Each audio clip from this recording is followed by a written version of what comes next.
Hello, so in today's live class, we talked about choice and coercion and assent in behavior analysis. And Professor, you made a interesting statement, not interesting, but just a statement that I agree with, that assent needs to be individualized and it looks different for each person. And I think of assent when I think about my older clients. So I have a lot of experience working with older, adults with autism. I had a client who was 35 one time I was providing ABA therapy, a client who was 23 that we're working on like those life skills or whatever the case is.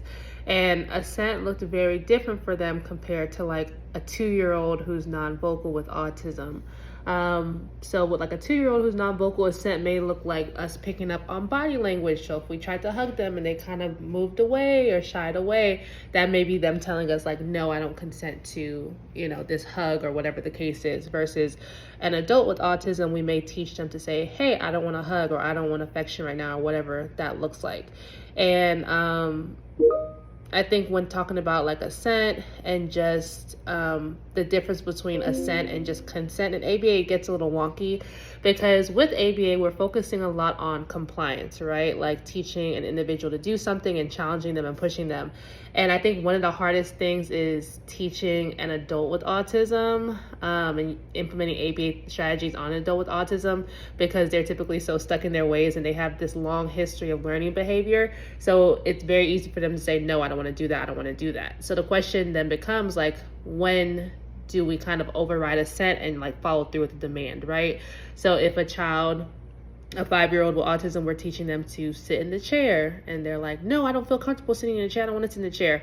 It's like, do we let them not sit in the chair because assent, or do we follow through with the demand because we're working on compliance and that's the demand in place, right? So I think it just depends on like the factors and what's going on around us.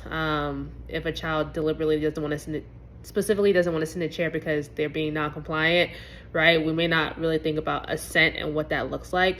Versus if there's a child that feels uncomfortable next to another kiddo and they don't want to sit in the chair next to them, it's like, all right, like, is this something that we need to push or force, or do they have assent in this situation?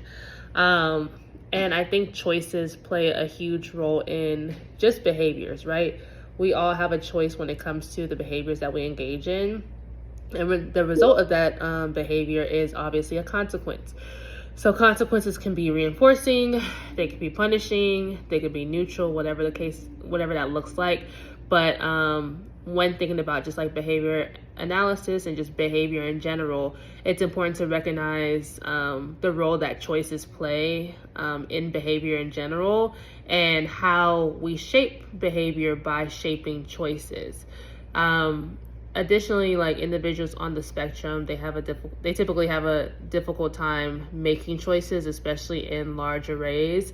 And if they do make choices, it may not always be the most socially acceptable or safest choice, right? So ABA strategies can also focus a lot on choice making and how to make appropriate choices and when a choice is available versus when it's not available, right? So a child with autism may choose not to do their homework, right? But at the end of the day, like the homework needs to get done. So at what point do we remove the choices and follow through with those demands? And I think that also goes along the lines of assent and just consenting to services and kind of, going that route.